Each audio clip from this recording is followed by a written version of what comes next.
I worked so much yesterday, literally 5 a.m., 6 a.m. till probably 11 p.m. at night. Full day of cranking out. But I have such an exciting video coming out on the channel associated to that time. So I'm really proud of myself.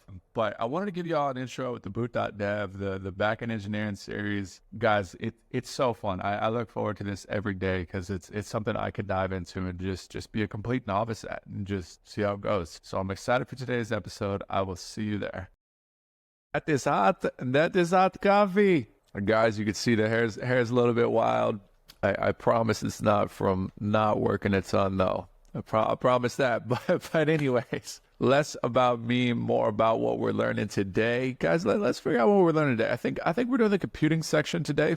So let's dive in. Python numbers. In Python, numbers without a decimal part are called integers, just like they are in mathematics. Integers are simply whole numbers, positive or negative. For example, 3 and -3 are both examples of integers. Addition, 2 plus 1. Subtraction, okay, just all of our math stuff. And then a float is something with decimals, right? So this is typically a version of two integers that actually produce a float. A float is, as you may have guessed it, boom, here we go, with decimals. Okay, so the assignment, complete the missing sections of the calculate damage function. The total damage variable so that it contains a sum of all the different weapons. All right, here's a fun way to do this. Check this out, ready? We'll copy these all down, paste them. Let's see if we can do this real quick. Command D, Command D, Command D. Nope. Oh, that stinks. I was going to copy all the commas at the same time and replace them all with plus symbols. Would have been flossing right by. But that'll work. Okay, so fix the average damage so that it contains the average weapon damage. So I imagine it's just going to be this divided by 5, right? For the length, the number of weapons. I don't know if that's actually what it wants or not, but we'll go with it. We'll see. Run. Nice, it is. Okay, cool. Shooting from the hip. Shooting from the hip. Golly, guys, look at this curly hair. Look at this curly hair. It's just out. It's just out. Oh my gosh, sorry guys. I slept a bit today, I'm not gonna lie. Yeah, yesterday I think I made 5 videos or 6 videos. Like, it was a big day yesterday. It was a big day, but I'm so proud of myself. And I squeezed 2 workouts in. How, you know what I mean? Yeah, you know what I mean? So it was like one of those days where you wake up, roll out of bed, go straight to work, get work done the entire day, like consistent, strong work. I was so proud of myself. Consistent, strong work. And then, sorry, guy, I know this is a tangent to what we're learning, but consistent, strong work, and then all the way to bed, even in my bed. So I've got a projector set up where I've got a projector over my headboard facing the wall.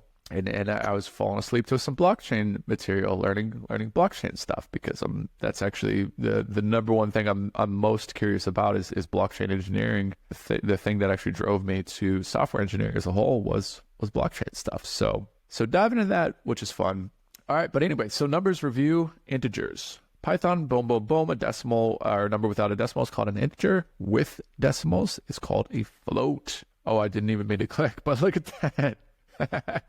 Worked out great. Floor. So 11 divided by 2 would be 5, technically, with the double the floor, because you go 10 divided by 2. So, or you do 11 divided by 2, which would be, the closest number in my brain was 10 divided by 2. So whatever 11 divided by 2 is, what is that, 5 something, 5.5. So then you just take the lowest decimal of that, or not the lowest decimal, you round down is what you do. Squared. So 2 times 2 is 4 times 2 is 8. Let's see. Nice.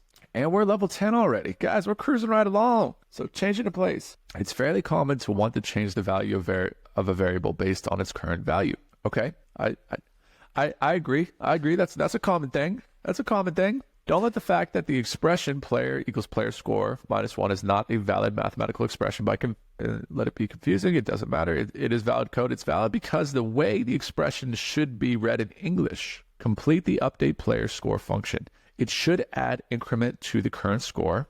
Okay, so we'll say return in current plus minus increment. I bet is what it wants to do. And guys, this is shorthand. Let's see if it actually works first of all. Nope. All right, well, let's fix it first before So it should add increment to the current score and then return the current score. So this is what I want it to do, but I bet it's going to have me test here. So current score plus this. Let's see if that'll work. Weird. Why is it? Oh, you know what? It probably wants me to do it just one line above. So current score equals current score plus increment, and then we'll mess with the shorthand of it here shortly if it works. Sweet. So there it is. And the same expression of this in engineering is you could just say this. It means the same thing. So that's the shorthand of it. Just a quick little Salt Bay moment, you know, if you will. Okay, so plus equals. Python makes reassignment easy when doing math. In JavaScript or Go, which we will be learning Go in this series, which I'm pretty stoked for, you might be familiar with the plus syntax for incrementing a number by 1. In Python, we use the plus equals in place. Oh, sweet. It's got our Salt Bay moment. So complete the get hertz function. It should return the current health. So we'll just return current health, and then we'll say current health minus boom. See if it works. Nice. Cruising right along. Cruising right along.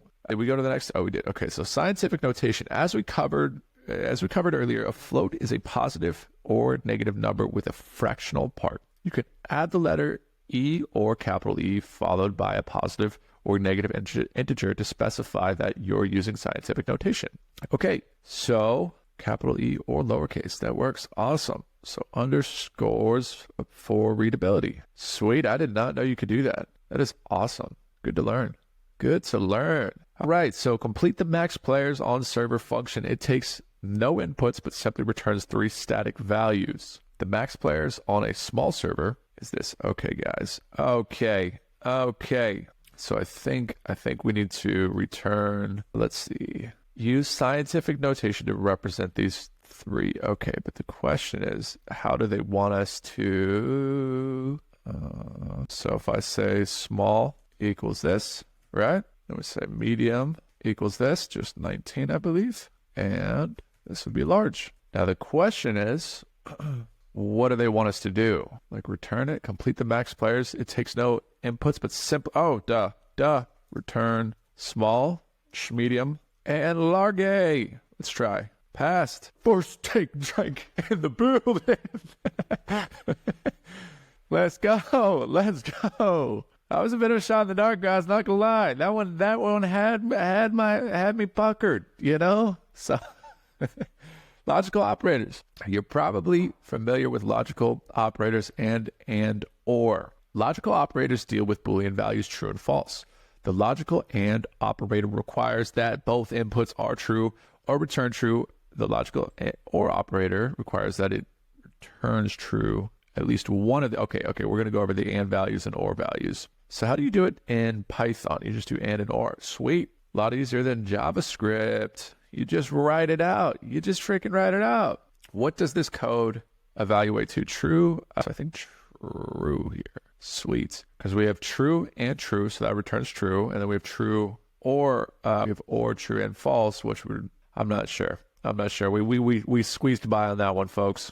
I'm not sure. So binary numbers are just base 2 numbers. They work the same way as normal base 10 numbers, but with 2 symbols instead of 10. Each one in a binary number represents a greater multiple of 2. And a 4-digit number, that means you have the 8's place, the 4's place, the 2 place, the 1's place, similar to how in a decimal. Okay. So boom. Binaries, sweet. What does this represent in binary?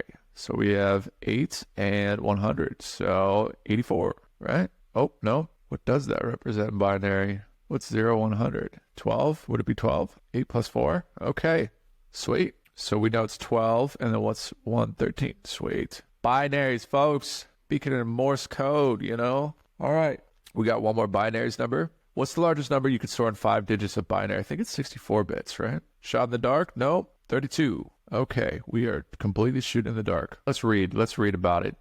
Okay, so why would it be 63? Why would it be 64? That's what I want to know. We did every single one of them except for the right one. The old guessing check. So why is it 31? Why is 31 the largest binary number? This is like low level. Oh, 1111. Okay, so binary form. Got it. Oh, I see. When you add up all the binaries, that would make sense. right? So when you add up all of these, I think that's what it's saying is it equals 31. So 8 plus 7 equals 15, plus 6 is 21, plus this is 26, 30. Did I do that math right? 15. Oh, I see. So 8 plus 7 is 15, plus 2 is... No, I have no idea, guys. I have no idea. That was my guess. So this is when you kind of get to low level and more technical stuff, I guess, is understanding binaries, like the C++ stuff. I don't know. This might seem like a roundabout thing of like, hey, just complete the course, but you really should learn the hardest things with computer stuff, because 31 is the 11th prime number. Guys, I still am not seeing. We're gonna ask ChatGPT. Why is 31? I know it's something simple and stupid. It's like, just complete the course, but we're not in a rush to complete the course. We're in a rush to learn. That's the biggest thing here is we're trying to learn. We want to learn competently. We want to learn with strength. We want to learn in a way that you learn forward, right? So it's one of those things where with everything I've learned, and this is an important point to probably harp on actually for a sec, because it's really valuable. When I learned, okay, so we have the answer, 16 plus 8 plus 4 plus 2 plus 1 equals 31. So 16 bits, 8 bits, 4 bits, 2 bits, 1 bit, that equals 31. Okay, so that's our answer. But the important part of slowing down and learning and really grinding out the fundamentals is exactly why we're doing this, right? So yeah, I've worked for a capillary collection startup. Yeah, I built some things on a blockchain.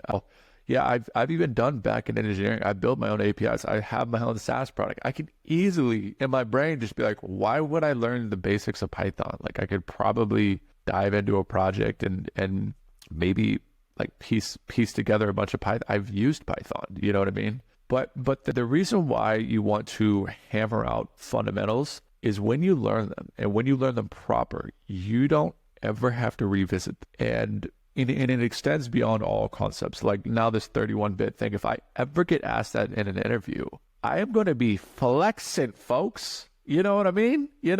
So, but it's not even that too. It's also just like, it makes you a more competent engineer. So and I'll give an example. And it's not to trash the other engineers I learned software with, but there's a group of us who we all learned software together.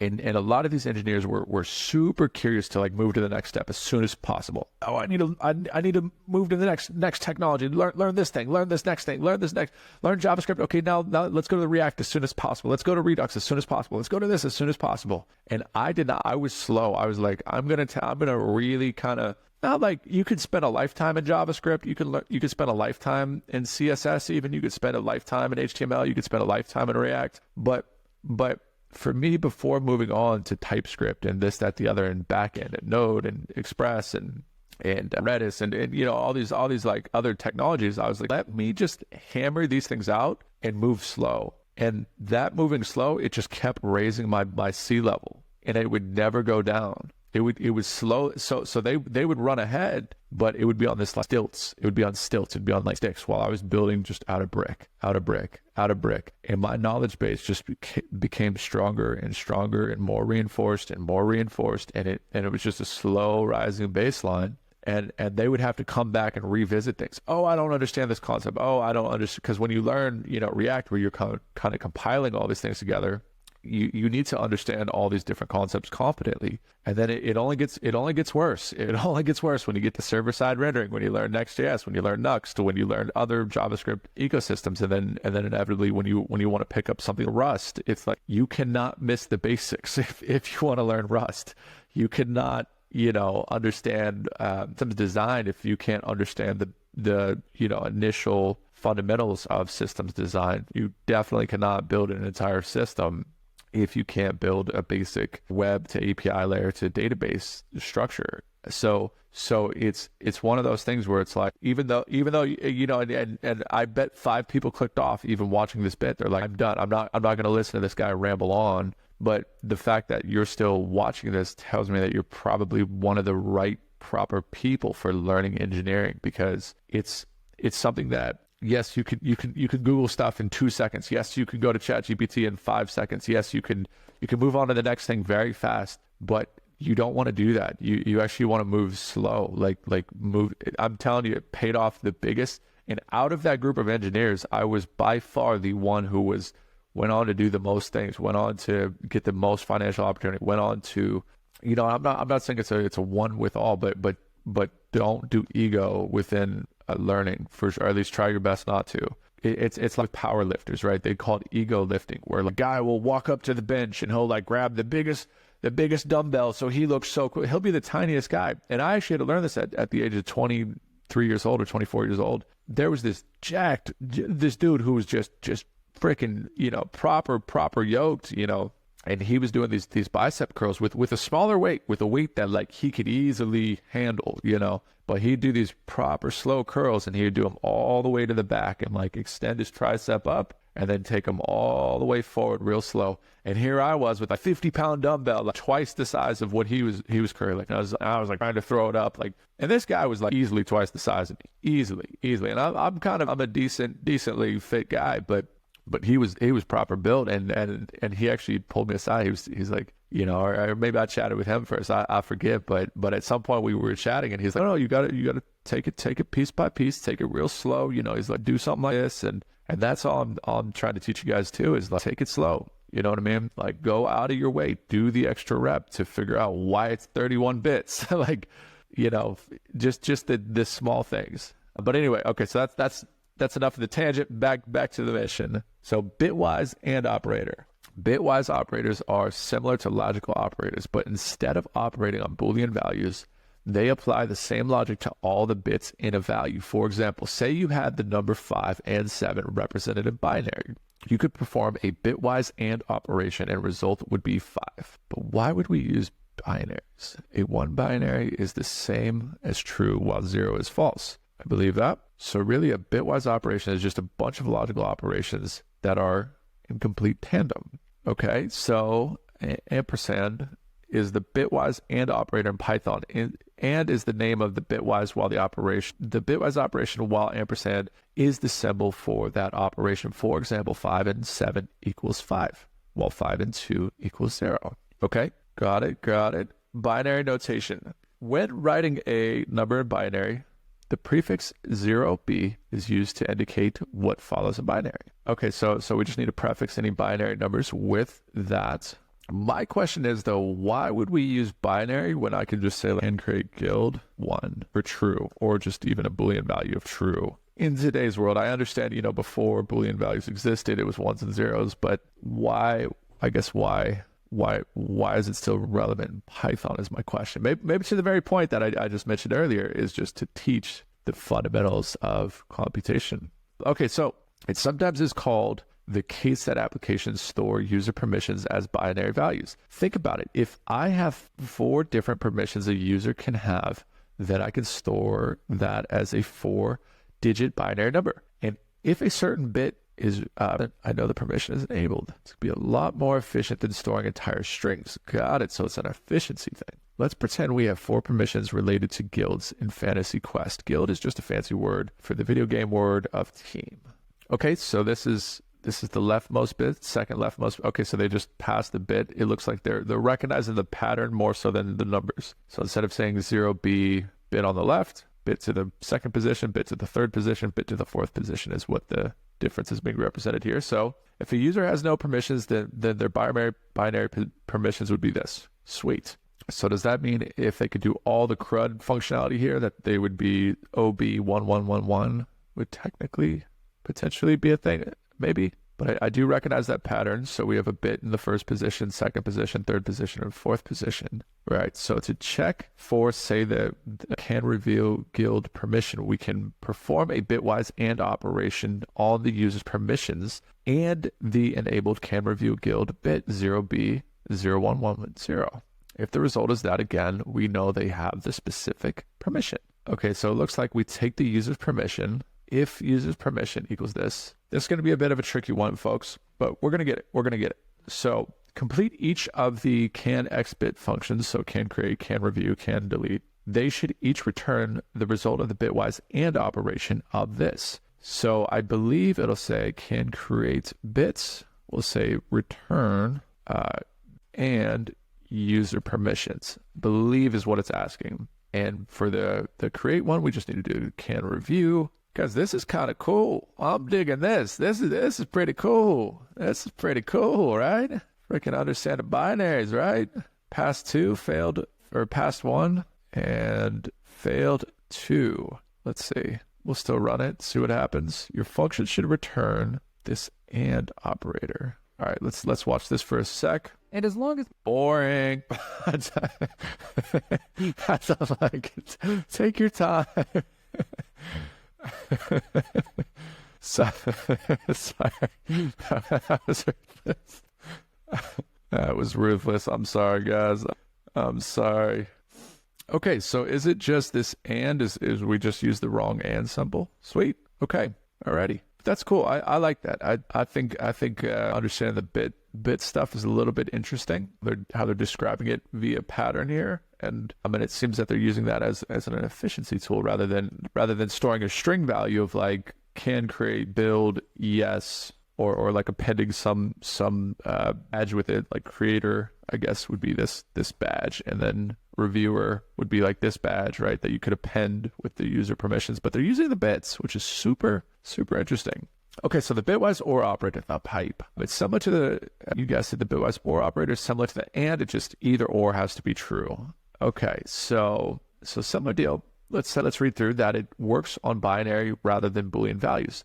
However, the bitwise OR operator or ORs the bits together. Here's an example. 0, 1, 0, 1 is 5. 0, 111 is 7. So it looks like it'll take the latter of the two, which this is actually what I use to default values in the front end, which maybe I'll talk about that in a moment. But so in the front end, if I had a value like a variable that I pass in, let's say it's a prop in React, I could say text, and then you can actually default by using the double pipe, and then this would be the default string that I want to show. So it looks like it does it with the bits as well. So it looks like it'll take the latter of the 2 bits. If we do this, it equals this. It'll take the latter of the 2, whether it's a double pipe or single pipe. I don't know if that's relative to Python or JavaScript. A 1 is a binary, and the same is true while 0 is false. So a bitwise operation is just a bunch of logical operations that completed in tandem. When 2 binary numbers are ORed together, the result has a 1 any place where either of the input numbers has a 1 in that place. Or is the bitwise OR operator in Python. Okay, so now that doesn't make sense to me. So this makes sense to me. It like defaults to the second value, right? Or the higher value potentially, but this one doesn't make sense to me. Oh, I see. So it's saying it could be, so that does equal 7, yes. Or the 5 and 2 could be 7. So okay, so it could be both. If I said so basically it's saying 3 equals 3, and you'd say that's true, or you could say 1 or 2 equals 3, which would technically be true. And then all they're doing here is just appending a random number, but it would still equal 3 because you have 3 right there. So I think that's the logical understanding. I think. Okay, so how permissions work with parties and guilds. A party is 2 to 4 teams. A guild is more, sometimes 50 or 60, who share a common purpose. Okay, so we want to add some more functionality to the guild permissions. The assignment, complete the calculate party perms function. It should return a binary number that represents the permission of all. All right, this gonna be a fun one, guys. This gonna be a little bit much. All right, let's see. So we want to return, so we have calculate party terms. Oh, you know what? Maybe it won't be too bad. Maybe it's just this, and we just do this, right? Just or. Oh, sweet. Okay, not too shabby. I thought we were gonna have to do our own binaries there, and I was like, uh-oh. We skipped a very important logical operator, the not. Okay, cool. So it returns false if the input was true. Are these bitwise operators? Is that what they're called? Or logical operators? Okay. It returns false. Okay, so this is like the so in JavaScript, I'm just referencing JavaScript because it's how I understand, or the next best set of knowledge that I'm using to comprehend more Python.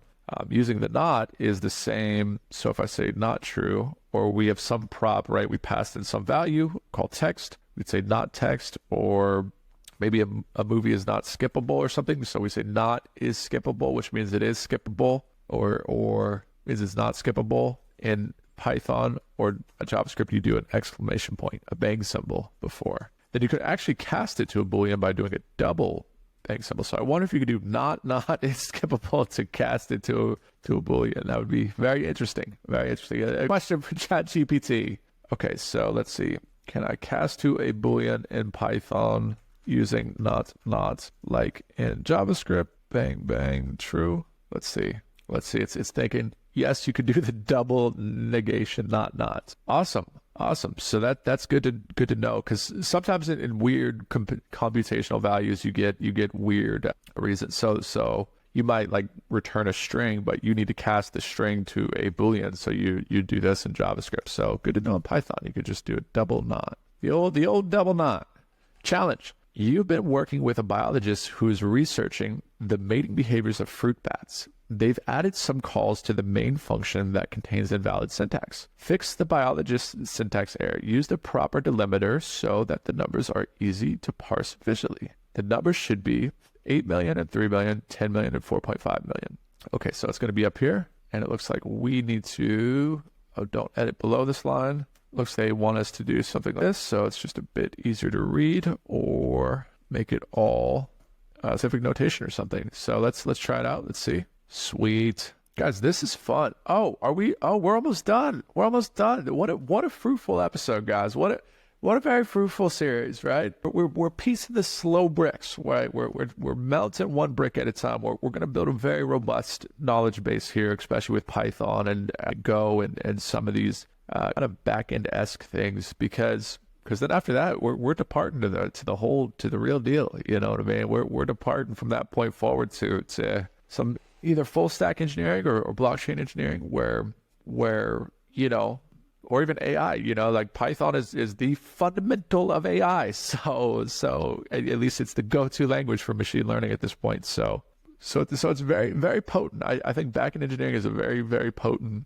field. Like I said, to the intro of this series, 100%, if I had to start learning software engineering again, this is exactly a series I would just watch every day, learn, hammer out, understand, comprehend 1,000,000%. This is exactly, and it's borderline why I'm doing it now. Actually, is right now it's been tough. So I've been getting job opportunities and interviewing with good positions and things like that, but they're front end engineering positions, and you're not looked at as the same as the backend engineers. And not only that, but you're also like not paid nearly as much, and you also have this sense of replaceability. But I know so many backend engineers who are like if they weren't at that company, like that company would be in a very tight situation if like, because everything runs through that backend engineer, or everything is tied together through a team of backend engineers, right? So piecing together this knowledge and learning it brick by brick standpoint is 1,000,000% the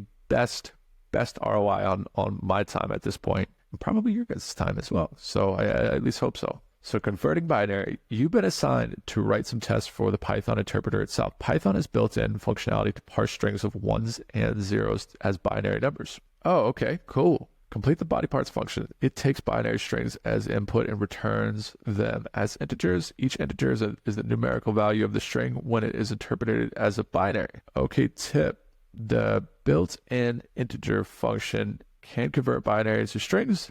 It takes the second argument that specifies the base of the number binary 2 as a base example. Okay, so we could say binary 2, binary is base 2. What does that mean when it's base 2? It takes a second argument that specifies the base of the number. Why is it a base 2? Okay, so return, it looks like do this, num heads, num arms, num fingers, but why do we append the 2? Fingers, boom. All right, let's try that. Why is it base 2? What's that mean? What does that mean? I understand the syntax of it, but what does that mean? What does this mean? ChatGPT, what is binary base 2? Guys, I am going to wrap it up there though. I think that was our last deal for this chapter, computing, and then we'll move on to comparisons tomorrow. And we're level 11 now. Come on, we're climbing up. We're double digit, wizard. We're double digit. Come on now. So before I go though, let's see what ChatGPT said about base 2. Binary is a numerical that uses 2 digits, 0 and 1. The system is known as a base 2, probably because it's a 0 and 1 system. Contrast to the decimal system, which is a base 10 that we commonly use, which utilizes 10 digits. So the base, I suppose, is the number of digits. So decimal system has 0 through 9, so 0, 1, 2, 3, 4, up to 9. So 1 through 9 plus 0, which is 10 digits, so base 10, and then binary being 2. Okay, that makes sense now. Okay, just wanted to clear that up. I'll see you tomorrow.